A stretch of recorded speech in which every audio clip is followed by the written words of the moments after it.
it was interesting because we've talked to some Communist Party leaders and they understand that there are problems. And I think some of them would actually like to make the changes that are required, but they haven't really had the political freedom to do that.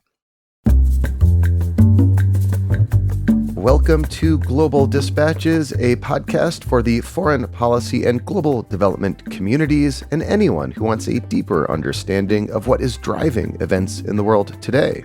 I'm your host, Mark Leon Goldberg. I am a veteran international affairs journalist and the editor of UN Dispatch. Enjoy the show.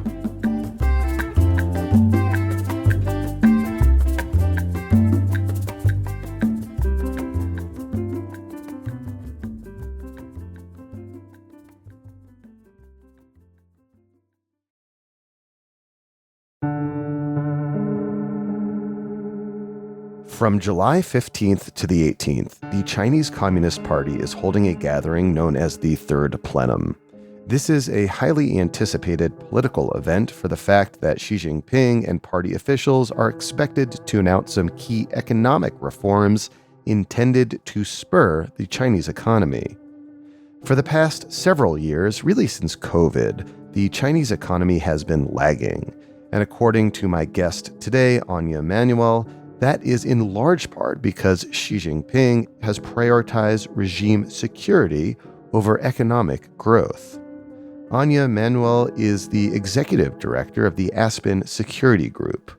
We kick off discussing what the Third Plenum is and have a broad conversation about the economic and political context in which this meeting is occurring. We also discuss the broader geopolitical implications of a slowing Chinese economy and what that means for competition between the US and China. Finally, Anja Manuel previews the Aspen Security Forum, which kicks off on July 16th. This is a big foreign policy and national security gathering that I've had the pleasure of attending the past few years. And personally speaking, it is always one of the big highlights on my calendar as I love to gather for you on-site interviews with interesting and informed officials. One quick thing before we start, a big thank you to those of you who are checking out our newest project, the To Save Us From Hell podcast, which is a weekly podcast about the United Nations. To Save Us From Hell is a project of Global Dispatches, a spin-off, if you will. If China policy is your bag, I do recommend you check out our conversation about China's evolving relationship to the United Nations. You can find the new podcast over at globaldispatches.org. Thank you. Now here is my conversation with Anja Manuel, Executive Director of the Aspen Security Group.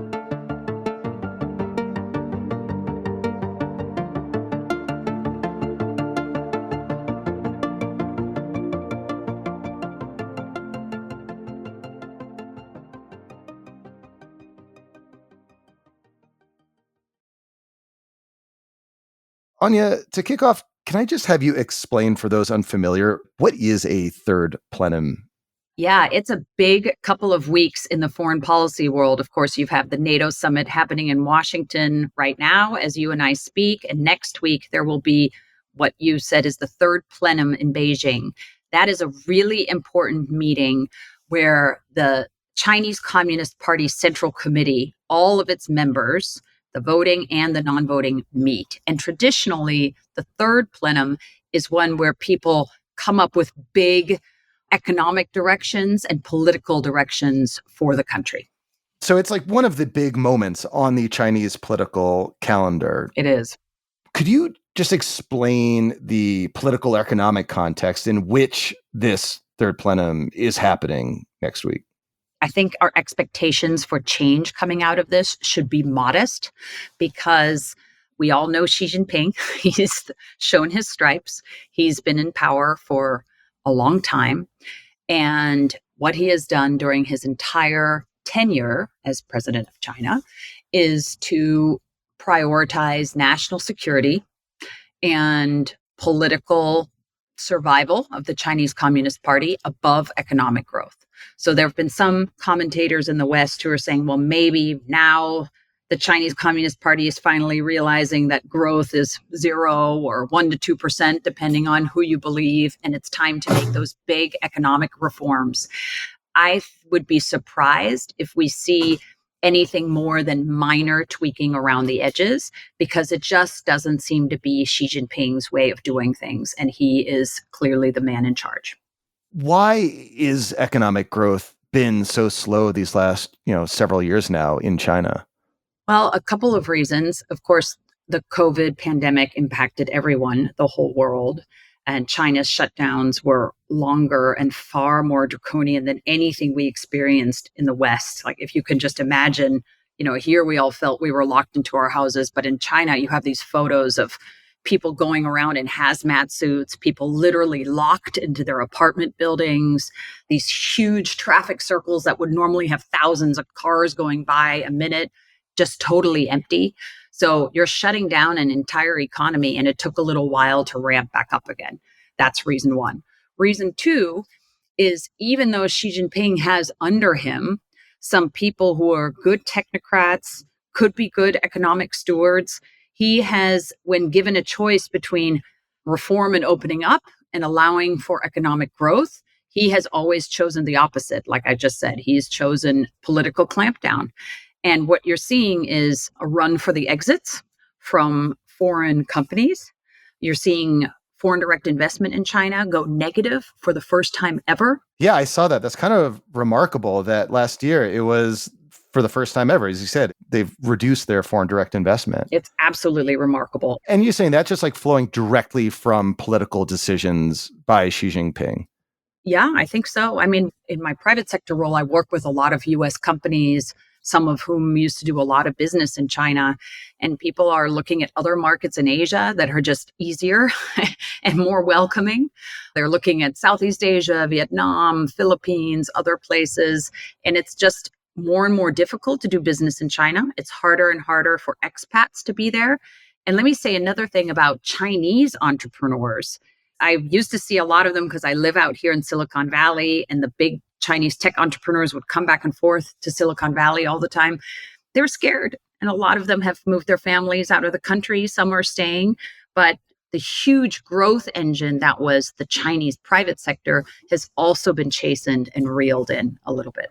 Well, it's interesting because, there's always been this idea that Xi Jinping's political legitimacy, as he ever tightens control and consolidates power ever closely into his individual hands, is kind of premised on the idea that if he can sustain economic growth, people will kind of live with that. But it seems that we're now starting to see really profound economic impacts of his ever tightening grip on power that might sort of undo that broad bargain that Chinese society might have with the Chinese Communist Party. Yeah, I mean, I agree with you. And I think people keep waiting for it to happen. So I'll give you a couple more indicators. Youth unemployment reached over 21% last year. There's been a really weak recovery in domestic consumption in China, probably even deflation. You've heard of the lying flat movement, where young graduates just say, look, I can't make ends meet. I'm just going to lie here and record it on TikTok. And it's never a good sign when your government tries to obfuscate all the economic indicators and actually lies about economic growth. So it's not going well. I was in Beijing actually leading a group from the Aspen Security Group at the end of April. And it was interesting because we've talked to some Communist Party leaders, and they understand that there are problems. And I think some of them would actually like to make the changes that are required, but they haven't really had the political freedom to do that.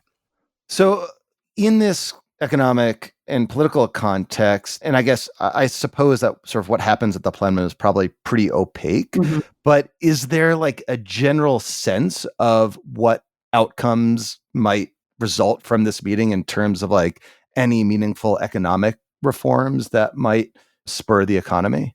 I think the policy signals that I've seen is an emphasis on technical self-reliance. Xi Jinping has been talking about that since Made in China 2025. So that's a path they've been on. And I think the tech decoupling happening from both sides, the US and China, keeps feeding the other. And so you're seeing a huge emphasis on being independent in terms of chips, being independent in terms of AI, all of those things that you and others have reported. So I think that's going to be an emphasis. There are ongoing concerns about the property sector, about improving social welfare. So here, I would actually say the Chinese government is trying to do the best. When you look at China 10, 15 years ago, the social welfare system was still in its infancy. And if you met with Hu Jintao's leadership team, they were very concerned about making sure that there's pensions, that there's healthcare, that there's leave, that everyone who's kind of in that middle generation of only children isn't solely responsible for taking care of their parents and their grandparents and their kids. And I think they're starting to do that. And I think you'll probably see an emphasis on continuing that. But are these marginal changes around the edges, or are they the fundamental kick that the Chinese economy needs to get really going again, roaring again? I would say my guess is, and it's only a guess, is that it'll be more minor. So your point about decoupling, particularly technological decoupling, I think is interesting, and how sort of U.S. policy and Chinese policy sometimes mirrors each other. Here we have the CHIPS Act, which sought to onshore more semiconductor manufacture here in the United States. And you're suggesting, well, and it's the case, that China is also seeking to become more technologically self-reliant. I guess, do Chinese officials see that as like a winning economic policy, or something that they're doing more out of necessity? I think they see it as something they're doing out of necessity. If you asked Chinese technologists, they know that they haven't yet caught up to the West in terms of, well, just giving one example, semiconductors, and especially semiconductor manufacturing equipment, like the tools that make the chips. Boy, they're working hard at it, but the world would be a lot more efficient and easier for them if we would just sell them the chips. And you hear that in Track 2 dialogues and elsewhere. You say, well, why can't we just go back to win-win cooperation? And I think the answer from the US and the Europeans is, we feel like we can't rely on you anymore, China. So I believe that the tech decoupling is pretty inexorable, and it's going to continue, frankly, no matter who is in power in the United States. And I suppose it also probably will continue no matter whether China's economy revives, gets kickstarted, or it continues on this slump. Assuming China's economy continues on this slump, like, what do you foresee as any sort of big geopolitical waves that kind of emanate from a slowing Chinese economy? I mean, at the same time that you've seen the Chinese economy slow down, you've really seen a bright spot. And we always, the international system is so complex right now that we need to point out the bright spots. Yes. When you travel around, I was just in Southeast Asia recently, and things are booming. You go to Hanoi in Vietnam, and it feels like Beijing circa 2005. Everyone is a tech entrepreneur or has a jazz bar that they're opening, and it's fun and it's happening. Similar in lots of other countries around Asia. The Indians are booming, the Philippines, Indonesia is doing pretty well. So that growth is still existing. It's just moving elsewhere. If you go to Mexico, Mexico is booming. And part of that is because the US and China have, had a rocky relationship. And I think that's going to continue. So, in the coming months or weeks following the conclusion of this plenum, are there any kind of key moments or indicators on the horizon that will suggest to you how the Chinese economy is faring? Yeah, I think you should look at what are its entrepreneurs doing. And sometimes they're very quiet about it. But if you go to Singapore, a lot of them are there. People are voting with their feet. If you look at where Chinese entrepreneurs are investing, often it's not in China now, it's in a lot of other places. So that's what I would look for on the Chinese economy. Just zooming out a little bit more towards US-China relations and the other important, the political aspect and the military aspect. The Woodside summit that happened here in November between Biden and Xi, I think, was a very important summit. It sometimes doesn't get enough credit. The most important thing was restarting the military to military communications, which I hear from our friends in the Defense Department is actually happening. It's not perfect, but at least we have something, because the military side of this is getting more and more worrisome. as you have Chinese Coast Guard ships shooting water cannons at 4 Filipino soldiers. You have them boarding a Taiwanese fishing ship. It's just they're not slowing down. And the danger of an accident spiraling out of control, in my view, is getting higher and higher. And that's something I would watch in the fall, especially as we're going to be more absorbed here with our own presidential race and transition. It's just a very dangerous time. I should just note that the previous episode we published on this podcast was about the Philippines-South China Sea dispute that you just alluded to. So if folks haven't listened to that, go and check that episode out. I wanted to switch gears now and talk to you about another big international conference happening concurrent to the Third Plenum, the Aspen Security Forum, of which you are the director, the lead. This is always a highlight of my calendar. I've gone the last couple of years. This will be my third year.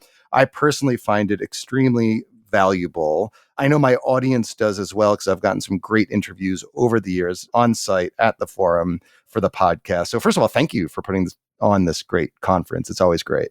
Well, thank you for coming, and thanks for comparing it to the Third Plenum. I like to think we can speak more openly. Yes. But we're really looking forward to it. And it's always such a pleasure, actually, to be out in Aspen. There's something really special about taking everybody out of their day-to-day worries, what's happening right in front of them, and stepping back and saying, I'm in this beautiful place. I can think a little bit bigger. I can think more calmly. I can be a little bit more creative.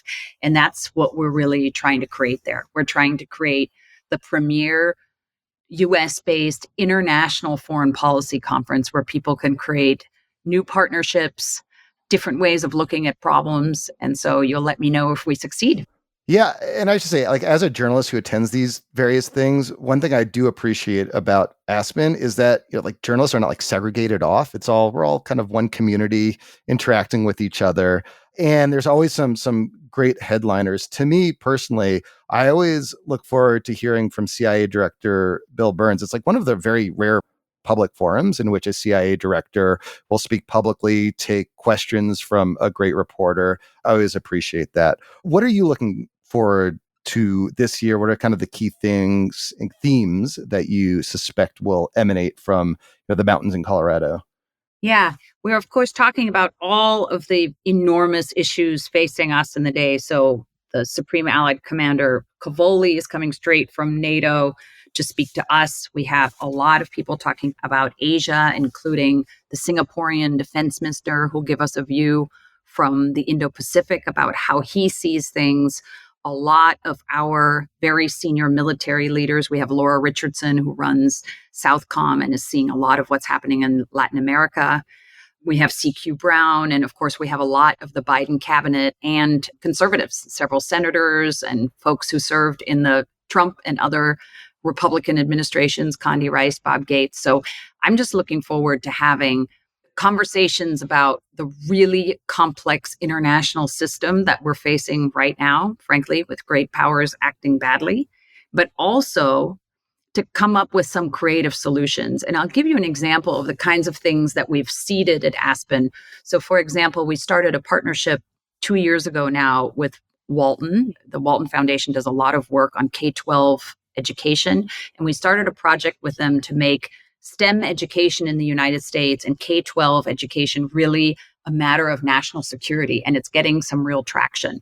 We work with the Rockefeller Foundation. We're doing a lot of work with them and with some young, interesting startups and with other NGOs and with governments on climate change. So we're trying to take a slightly larger interpretation of what is national security and have hopefully some more creative discussions. Well, Anja, I'm excited to see you in a few days up in Aspen. Thank you again for your time, and thanks for hosting the great conference. I'm looking forward to it. Me too. Thanks for taking the time, Mark.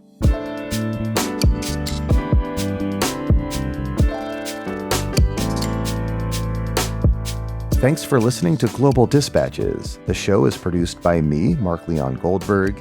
It is edited and mixed by Levi Sharp. If you are listening on Apple Podcasts, make sure to follow the show and enable automatic downloads to get new episodes as soon as they're released. On Spotify, tap the bell icon to get a notification when we publish new episodes. And of course, please visit globaldispatches.org to get on our free mailing list, get in touch with me, and access our full archive. Thank you.